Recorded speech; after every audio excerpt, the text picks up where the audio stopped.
लोकतंत्र का महापर्व लोकसभा चुनाव जारी है। रैलियों का दौर भी हो रहा है, आरोप प्रत्यारोप लगाए जा रहे हैं, जुमलेबाजी हो रही है लगातार। हम आपको हर एक बयान दिखा रहे हैं। विस्तार न्यूज आपको बताएगा कि कहां लाउड स्पीकर पर नेताओं के बोल से हलचल हुई और कहां लाउड स्पीकर पर बोलना नेताओं को भारी पड़ गया। और बुलेटिन की शुरुआत करेंगे 4 बड़ी खबरों के साथ। वो 4 बड़ी खबरें कौन सी हैं? 4 बड़ी खबरें आपको हम दिखाते हैं बड़ी स्क्रीन पर। 4 बड़ी खबरें आपके सामने। खेड़ा का खुलासा, राधिका खेड़ा ने प्रेस कॉन्फ्रेंस करते हुए बहुत बड़े खुलासे किए हैं, बहुत गंभीर आरोप लगाए हैं कांग्रेस पार्टी पर। इस्तीफा देने के बाद राधिका खेड़ा मीडिया के सामने आई, प्रेस कॉन्फ्रेंस करते हुए बड़े खुलासे किए। वो कौन से बड़े खुलासे थे आपको हम विस्तार से बताएंगे। दूसरी बड़ी खबर है ग्वालियर चंबल का रण। कल ग्वालियर चंबल अंचल में वोटिंग होनी है। यहां मध्य प्रदेश की सियासत का केंद्र बिंदु है, कहना गलत नहीं होगा। इस पर भी विस्तार से बातचीत होगी। तीसरी बड़ी खबर की बात कर देते हैं राहुल का मोदी पर।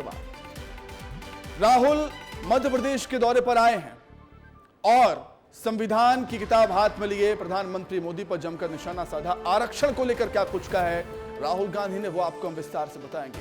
चौथी बड़ी खबर है झारखंड में गरजे हैं प्रधानमंत्री नरेंद्र मोदी। झारखंड पहुंचे हुए थे और भ्रष्टाचार को लेकर बड़ी बातें पीएम मोदी ने कही हैं। क्या कुछ कहा था प्रधानमंत्री मोदी ने, वो आपको हम बताएंगे विस्तार से।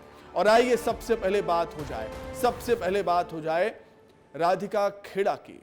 छत्तीसगढ़ में 6 दिन पहले शुरू हुआ कांग्रेस का बखेड़ा बड़े ही सियासी ड्रामे के बाद आखिरकार खत्म हो गया है। कांग्रेस की राष्ट्रीय प्रवक्ता रही राधिका खेड़ा ने इस्तीफा देकर कांग्रेस से नाता तोड़ा और पार्टी पर जमकर आरोप लगाए, बहुत ही गंभीर आरोप लगाए हैं राधिका खेड़ा ने। इधर बीजेपी इस मामले में कांग्रेस पर हमलावर है। विवाद से लेकर इस्तीफे तक की पूरी रिपोर्ट देखिए आप। रोंगटे खड़े हो जाते हैं जो मेरे साथ उस पल हुआ। तो सुशील आनंद शुक्ला ने इशारा किया और उस कमरे में 2 और लोग थे। कुंडी बंद कर ली गई। राजधानी रायपुर में 6 दिन पहले हुआ कांग्रेस की राधिका खेड़ा विवाद कुछ इस तरह बाहर आया। 6 दिन की रस्साकसी और अपनी नूरा कुश्ती के बाद कांग्रेस की राष्ट्रीय प्रवक्ता रही राधिका खेड़ा ने कांग्रेस से करीब 2 दशकों का नाता तोड़ दिया। खेड़ा ने कांग्रेस से इस्तीफा देकर कई गंभीर आरोप लगाए। उन्होंने कहा कि मुझे कमरे में बंद कर गंदी गंदी गालियां दी गईं, धक्का मुक्की की गई मेरे साथ। मैं गिड़गिड़ाती रही लेकिन कोई सुनने वाला नहीं था। मंजर ऐसा था कि जिसे याद कर आज भी सिहर उठती हूँ। मैं सुशील आनंद शुक्ला जी से बात करने गई तो उन्होंने मुझसे बदतमीजी करनी शुरू करी। लगातार गंदी गंदी चीजें बोलने लग गए और चिल्लाने लग गए। तब मैं चिल्लाई, बहुत चिल्लाई। वहां पे बाहर लोग बैठे हुए थे और मैंने चिल्ला के ये भी कहा कि जाके नीचे से प्रदेश के महामंत्री को बुला के लाइए और लोगों को बुला के लाइए, लेकिन कोई नहीं हिला। तो सुशील आनंद शुक्ला ने इशारा किया और उस कमरे में 2 और लोग थे। कुंडी बंद कर ली गई। 1 मिनट तक कमरा अंदर से बंद रहा और मुझे गंदी गंदी गालियां दी गई।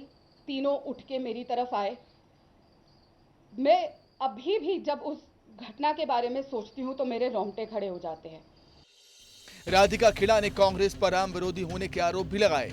उन्होंने कहा कि अयोध्या जाकर रामलला के दर्शन करने पर उनके साथ ऐसा हुआ है और उन्हें न्याय नहीं मिला। बिल्कुल, ये सारा सिलसिला तब से शुरू हुआ क्योंकि मैं सामने आके मैं इस बात से खुश हुई कि हम राम मंदिर जाने का, ये पीढ़ियों से हम इंतजार कर रहे थे कि कब राम मंदिर मिलेगा, कब रामलला के दर्शन करने जाएंगे। और वो पार्टी जिसकी शुरुआत हर सभा की रघुपति राघव राजा राम से होती थी, मैं कभी जीवन में नहीं सोच सकती थी कि वो राम जी की इतनी दुश्मन निकलेगी और उनको इतना कष्ट होगा कि कोई रामलला की उपासना करेगा। राधिका खेड़ा ने प्रियंका और राहुल गांधी की चुप्पी पर भी सवाल उठाए और पूर्व सीएम भूपेश बघेल को भी निशाने पर लिया। प्रियंका गांधी जी की चुप्पी आज तक मुझे तकलीफ दे रही है। राहुल गांधी जी की चुप्पी, मल्लिकार्जुन खड़गे जी की चुप्पी, जयराम रमेश जी का मुझ पे चिल्लाना, मेरे पास शब्द नहीं है। राधिका खेड़ा के इस्तीफे के बाद सियासत भी गर्मा गई है। बीजेपी जहां खेड़ा के समर्थन में खड़ी है तो पीसीसी चीफ दीपक बैज कांग्रेस का बचाव करते हुए नजर आए। महिलाओं को अपमानित करना कांग्रेस का नैतिक दायित्व है और छत्तीसगढ़ में अपमानित हुई तो कांग्रेस का मैटर नहीं रहा, छत्तीसगढ़ का सर जो है शर्म से झुक गया। झगड़े को लेकर, घर के विवाद को लेकर अगर कोई कहे कि मैं राम मंदिर पूजा करने जाते हैं, अयोध्या जाते हैं, ये तो देश के सभी नागरिक जाते हैं। समय मिलेगा दीपक बैज भी जाएगा, नहीं जा पा रहा हूँ तो घर से पूजा कर रहे हैं। तो इसको जोड़कर देखना मुझे नहीं लगता है कि ये सही है, और बाकी चीज़ों पे मुझे अभी कुछ नहीं कहना है। जिस तरह से विवाद की शुरुआत हुई और जो घटनाक्रम चला, उसका अंजाम शायद यही होना था। पूरे विवाद को समझने के लिए विवाद से लेकर इस्तीफे तक की पूरी कहानी आपको सिलसिलेवार तरीके से समझना जरूरी है। 30 अप्रैल को रायपुर के राजीव भवन में राधिका खेड़ा और सुशील आनंद शुक्ला के बीच विवाद हुआ। 1 मई को राधिका खेड़ा ने एक्स पर पोस्ट लिखा कि मेरी इतनी बेइज्जती कभी नहीं हुई। 2 मई को वीडियो सामने आया, पवन खेड़ा ने पीसीसी चीफ को पत्र लिखकर जवाब मांगा। 3 मई को दीपक बैज ने राधिका खेड़ा और सुशील आनंद शुक्ला से 1-to-1 चर्चा की। 5 मई को राधिका खेड़ा ने कांग्रेस से इस्तीफा दे दिया। राधिका खेड़ा का इस्तीफा खासकर छत्तीसगढ़ में कांग्रेस के लिए ठीक नहीं कहा जा सकता, जबकि एक दिन बाद 7 सीटों पर वोटिंग होनी है। इधर बीजेपी इसे भुनाने की कोशिश कर रही है और खेड़ा का समर्थन करते हुए पार्टी में आने का न्योता भी दे रही है। अब देखना होगा कि राधिका खेड़ा बीजेपी आएंगी या फिर कुछ और कदम उठाएंगी। फैसला जो भी हो, लेकिन फिलहाल बीजेपी इसमें फायदे की उम्मीद तो लगा ही रही है। ब्यूरो रिपोर्ट, विस्तार न्यूज। तो जब कोई राजनेता या प्रवक्ता पार्टी छोड़ता है तो पार्टी पर आरोप लगाता है, लेकिन एक महिला का ये कहना कि उसके साथ बदसलूकी हुई है, ये आरोप काफी गंभीर हो जाते हैं। और इसी पर अधिक चर्चा करने के लिए सीधे हम रायपुर का रुख करेंगे। रोहित मिश्रा हमारे साथ जुड़े हुए हैं। रोहित, पार्टी से इस्तीफा खेड़ा ने दिया जरूर है, लेकिन जो आरोप लगाए हैं पार्टी पर, पार्टी के नेताओं पर कि बदसलूकी हुई, एक कमरे में 3 लोग थे, कुंडी लगा दी गई, गंदी गंदी गालियां दी गई, ये आरोप बहुत ही गंभीर हो जाते हैं और सोचने पर मजबूर कर देंगे एक पार्टी को, कांग्रेस पार्टी को। रोहित, बिल्कुल, देखिए सोचने पे मजबूर कर देंगे। और राधिका खेड़ा एक कांग्रेस को बड़ा डेंट कर गई है और इस डेंट की भरपाई किस प्रकार होगी ये आने वाला वक्त बताएगा। लेकिन जिस वक्त जब कांग्रेस के नेता छत्तीसगढ़ पे सपने बुन रहे थे कि छत्तीसगढ़ की 11 लोकसभा सीटों में कई लोकसभा सीट वो जीत कर आ जाएंगे, ऐसे में और जिसके लिए एक बड़ी योजना है, बड़ा जो वादा जो है वो महिलाओं से किया जा रहा था, महालक्ष्मी न्याय योजना का फॉर्म जगह जगह भराया जा रहा था, उस बीच में अगर कांग्रेस की नेत्री और मीडिया कोऑर्डिनेटर इस तरह की बात करती हैं, अभद्रता की बात करती हैं, मारने की बात करती हैं और गालियां देने की बात करती है, तो निश्चित तौर पर इसका डेंट बड़ा होगा और बड़ा इस प्रकार भी हो सकता है। ठीक बात कही रोहित आपने कि बहुत बड़ा डेंट देकर गई हैं राधिका खेड़ा कांग्रेस पार्टी को।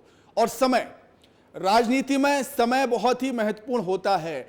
जिस समय डेंट दिया है राधिका खेड़ा ने कांग्रेस पार्टी को, वो कहीं ना कहीं नुकसान पहुंचा सकता है कांग्रेस को। रोहित, लोकसभा चुनाव चल रहे हैं, क्योंकि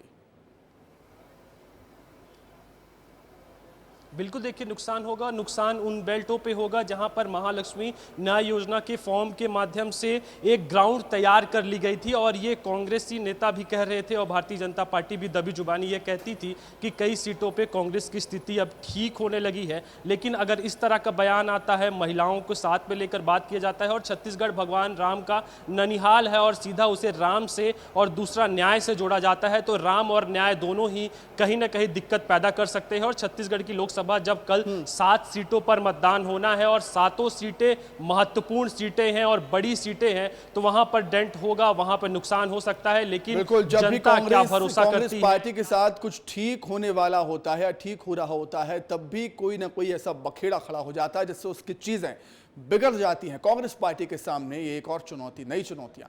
रोहित, बहुत धन्यवाद। रोहित, बहुत शुक्रिया आपका जुड़ने के लिए, तमाम बातचीत के लिए बहुत शुक्रिया आपका। आगे बढ़ते हैं, बात करेंगे कल होने वाली वोटिंग की। 7 मई मध्य प्रदेश की 9 सीटों पर वोटिंग होना है कल, लेकिन पूरे प्रदेश की नजर ग्वालियर चंबल अंचल की 4 सीटों पर है। ये वो सीटें हैं जो सियासत के दिग्गजों की किस्मत का फैसला करेंगी। क्या है यहां के समीकरण और कैसा है सियासी माहौल, रिपोर्ट में देख लीजिए। तीसरे चरण में मध्य प्रदेश की 9 सीटों पर मतदान होगा, लेकिन सबसे ज्यादा नजर ग्वालियर चंबल पर बनी हुई है। ये वो इलाका है जहां सियासत के दिग्गज अपनी किस्मत आजमा रहे हैं। ये वो इलाका है जहां सियासत का अपना मिजाज है। यहाँ की तासीर में बगावत की झलक साफ तौर पर दिखाई देती है। मध्य प्रदेश की राजनीति में दिलचस्पी लेने वाले लोग ग्वालियर चंबल को लेकर खूब चर्चा कर रहे हैं कि माहौल क्या है। ग्वालियर, भिंड, मुरैना और गुना सीट पर सबसे खास बात यह है कि 2023 विधानसभा चुनाव में यहां से आने वाली 34 विधानसभा सीट में से 19 सीट पर बीजेपी ने जीत हासिल की थी और 15 सीट कांग्रेस ने जीती थी। बात सबसे पहले गुना की करेंगे, जहां से ज्योतिरादित्य सिंधिया मैदान में है। गुना में ज्योतिरादित्य सिंधिया का मुकाबला यादवेंद्र सिंह यादव से है। यहां देखना यह होगा कि यादव वोट बैंक का कितना असर दिखाई देता है, क्योंकि ज्योतिरादित्य सिंधिया 2019 में कांग्रेस से उम्मीदवार थे, जिन्हें बीजेपी के केपी यादव ने शिकस्त दी थी। 2024 में सिंधिया बीजेपी के उम्मीदवार हैं और यादव वोट बैंक को साधने के लिए कांग्रेस ने यादवेंद्र सिंह यादव पर दांव लगाया है। बीजेपी ने गुना में दिग्गजों की पूरी फौज उतार दी थी। Amit Shah, CM doctor Mohan Yadav, UP के सीएम योगी आदित्यनाथ जैसे दिग्गज यहां सभा करने पहुंचे। अब बात ग्वालियर सीट की करते हैं। ग्वालियर में बीजेपी के भारत सिंह कुशवाहा के सामने कांग्रेस के प्रवीण पाठक मैदान में हैं। यहां ब्राह्मण वर्सेस ओबीसी की लड़ाई नजर आ रही है। उधर मुरैना में बीजेपी के शिव मंगल सिंह तोमर के सामने कांग्रेस के सत्यपाल हैं। दोनों ही उम्मीदवार क्षत्रिय हैं। मुरैना में जातिगत सियासत जोरों पर है। मुरैना में बीजेपी के लिए प्रधानमंत्री मोदी और कांग्रेस के लिए प्रियंका गांधी चुनाव प्रचार कर चुकी हैं। जातीय आधार पर वोटों का ध्रुवीकरण करने की कोशिश है। दोनों ही प्रत्याशी क्षत्रिय हैं। बीएसपी से रमेश गर्ग ने दोनों दलों के लिए अब चुनौती बढ़ा दी है। और भिंड में बीजेपी के संध्या राय के सामने कांग्रेस के फूल सिंह बरैया हैं, जहां पर दलित वोटर्स निर्णायक भूमिका निभा सकते हैं। भिंड में राहुल गांधी ने संविधान की प्रति लेकर यहां चुनाव प्रचार किया था और कांग्रेस के पक्ष में माहौल बनाने की कोशिश की। ग्वालियर चंबल की किस्मत का फैसला 7 मई को ईवीएम में कैद हो जाएगा। हाई प्रोफाइल मुकाबलों के लिए 7 मई का दिन बेहद खास है। अब देखना यह होगा कि ग्वालियर चंबल में सियासत क्या रंग दिखाती है। 4 जून को इंतजार नतीजों के साथ खत्म होगा, लेकिन तब तक चर्चाएं होती रहेंगी। ब्यूरो रिपोर्ट, विस्तार न्यूज। तो ग्वालियर चंबल अंचल मध्य प्रदेश की सियासत का केंद्र। कल यहां पर वोटिंग है। बहुत बड़ा दिन हम कहेंगे मध्य प्रदेश की सियासत को लेकर। लोकसभा चुनाव के लिए क्या कुछ माहौल है वो हम जानेंगे। सीधे आपको ग्वालियर ले चलते हैं। अनिल गौर हमारे सहयोगी वहां से जुड़े हुए हैं। अनिल, ग्वालियर चंबल अंचल दोनों ही पार्टियों के लिए बेहद महत्वपूर्ण है, बेहद खास है, क्योंकि ये मध्य प्रदेश की सियासत का केंद्र कहा जाता है। क्या कुछ माहौल देख रहे हैं आप चुनाव से पहले?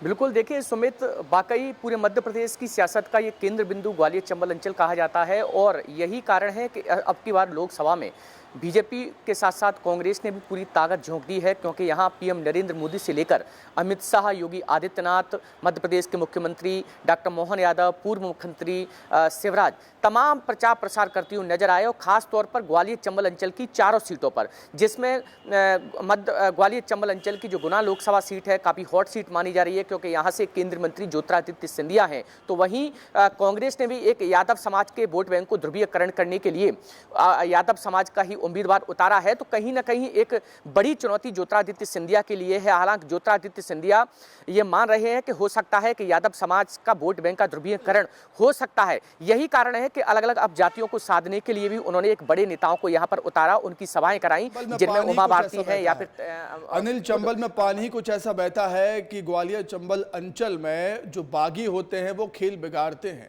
सियासत के लिहाज से बागी कितना अहम रोल निभाएंगे इस बार के लोकसभा चुनाव में अनिल? बिल्कुल, देखिए मुरैना लोकसभा सीट हो या फिर भिंड लोकसभा सीट हो, दोनों में ही त्रिकोणीय मुकाबला है। पहले बीजेपी और कांग्रेस में मुकाबला हुआ करता था, लेकिन जब इन प्रत्याशियों को जो वर्तमान में बसपा से उम्मीदवार हैं, जब पार्टी ने उन्हें टिकट नहीं दिया तो वो बसपा से मैदान में आ गए और यही कारण है कि इन दोनों सीटों पर त्रिकोणीय मुकाबला माना जा रहा है। हालांकि मुरैना की अगर बात करें तो जिस तरीके से बसपा से हैं रमेश गर्ग, जो लगातार वैश्य वर्ग से आते हैं और लगातार एक अच्छी पकड़ है वैश्य वर्ग में, यही कारण है कि जो वैश्य वर्ग का वोट बैंक है वो ध्रुवीकरण उस बैंक का वोट बैंक का हो सकता है। तो इसको लेकर बीजेपी और और कांग्रेस चंबल दोनों ही अंचल में चिंतित हैं। जाति फैक्टर वहीं भी काफी काम करता है, काफी प्रभावी होता है, ये भी हमें ध्यान में रखना होगा। अनिल, बहुत धन्यवाद, बहुत शुक्रिया अनिल आपका जुड़ने के लिए और हमें समझाने के लिए ग्वालियर की सियासत को। सीधे आपको लिए चलते हैं सुशील आनंद शुक्ला प्रेस कॉन्फ्रेंस कर रहे हैं, सुन लेते हैं क्या कुछ कह रहे हैं वो। आरोप लगाने की सीमा को भी पार करके बोला कि रात को 1 बजे मैंने उनका दरवाजा ठोका था, जबकि भारत जोड़ो यात्रा फरवरी में आई थी, संभवतः 11 या 12 फरवरी को छत्तीसगढ़ आई थी। मैं रायगढ़ में शामिल हुआ था, शक्ति में शामिल हुआ था। उसके बाद हम और हमारे साथी सीधे चले गए थे अंबिकापुर में, उसके पहले बरपाली में, जहां दूसरे दिन माननीय जयराम रमेश जी की पत्रकार वार्ता होनी थी। हम लोग कोरबा में रुके ही नहीं थे, जहाँ पे मेरे ऊपर आरोप लगाया जा रहा है कि मैंने उनको शराब ऑफर किया, उनका दरवाज़ा ठोका। खैर साथियों, उनके द्वारा यह भी आरोप लगाया गया कि मेरे केबिन में उनके साथ मेरे साथियों ने गाली गलौज किया। मैं इसका भी कड़ाई से खंडन करता हूँ। हमारे द्वारा कोई गाली गलौज नहीं किया गया, केबिन में उनके साथ कोई दुर्व्यवहार नहीं हुआ। उन्होंने केबिन में जो घटनाक्रम शुरू हुआ था, जब हमारे उनके बीच में हाथ टाक हुई थी, अपना वीडियो निकाल के मोबाइल बनाया था, जिसके बारे में विस्तृत मैं जानकारी दूंगा आपको। मोबाइल से वीडियो रिकॉर्डिंग की थी। मैं आप सबके माध्यम से यह उनको चुनौती देता हूं और मांग करता हूं कि उस वीडियो को सार्वजनिक कर दे। उस कमरे में जो वीडियो है, सारे घटनाक्रम क्रिस्टल क्लियर हो जाएंगे, दूध का दूध, पानी का पानी हो जाएगा। जब मेरे उनके बीच में बहस की शुरुआत हुई थी तो उन्होंने वीडियो बनाना शुरू किया था। बमुश्किल से 1 मिनट का मामला था, उनके पास वीडियो है। उस वीडियो को उन्होंने सार्वजनिक करने की धमकी अपने ट्वीट में भी की थी। और मैं आज बोलता हूँ, चुनौती देता हूँ कि उस धमकी को सार्वजनिक कर दें, सारी चीज़ें क्लियर हो जाएगी। मैंने अभद्रता किया था या नहीं किया था। पार्टी इस पूरे मामले की जांच कर रही थी। जो प्रत्यक्षदर्शी थे उनके बयान, राधिका जी के बयान, हमारे भी बयान माननीय प्रदेश अध्यक्ष जी ने स्वयं नोट किया था। उनको पता था कि वे गलत हैं, झूठा आरोप लगा रही हैं। जैसे ही पार्टी का निर्णय आएगा उनकी पोल खुल जाएगी, इसीलिए पहले से भाग खड़े हुए। यही नहीं, जांच करने वाले जिनको जांच की जिम्मेदारी दी गई थी, माननीय दीपक बैज के ऊपर भी उन्होंने आरोप लगाया कि दीपक बैज जी ने उनसे कहा कि शराब पीती हो, कितना पीती हो, कितना पैक पीती हो, कब कब पीती हो। मतलब हद होती है। आप आरोप लगाने की एक मर्यादा होनी चाहिए। ये क्या है? मतलब सारी सभ्यता, सारी शिष्टता की सीमा को उन्होंने पार कर दिया और वो किसी भी हद तक जा सकती है, हमें पूरा भरोसा है।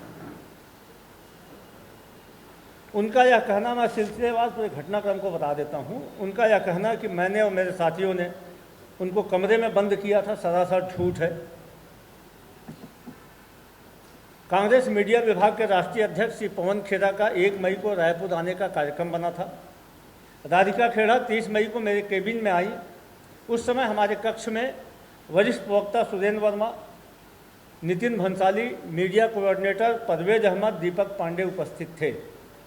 जब वे कमरे में आई तो मैंने उनसे बैठने को कहा और अमूमन वो जब आती थी तो मेरे कमरे में सामने तरफ, आप सब लोग आते रहते हैं, जो सोफ़ा रखा हुआ है टीवी के नीचे, वहीं बैठती थी। वहाँ पे वो खाली था, वो वहाँ पे बैठी। मैंने उनसे पूछा कि पवन खेड़ा जी का कल का ही कार्यक्रम है, लगभग 6 बजे आई थी, तो कार्यक्रम क्या है, हम सबको बता दीजिए ताकि हम लोग उसकी तैयारी करें। तो उन्होंने बताया कि 11 बजे पवन जी आएंगे, उसके बाद विभिन्न मीडिया हाउसेस जाने का उनका कार्यक्रम था। 6 मीडिया हाउस जाने का कार्यक्रम निर्धारित हुआ था। तो मैंने उनसे बोला कि क्या इन मीडिया हाउसेस से आपकी बात हो गई है? तो उन्होंने कहा हाँ मेरी बात हो गई। मैंने बोला कि संपादकों से, उनके प्रमुखों से भी बात कर लिया आपने? बोले हाँ सबसे बात हो गई। तो मैंने आपत्ति दर्ज कराया कि आपने सीधे क्यों बात किया है? पार्टी का एक कम्युनिकेशन डिपार्टमेंट है, इसके माध्यम से आपको बात करना चाहिए। कल आप चले जाएंगे, उसके बाद तो इन लोगों के साथ संबंध तो हमको निभाना है, तो आपको हमारे माध्यम से बात करना था।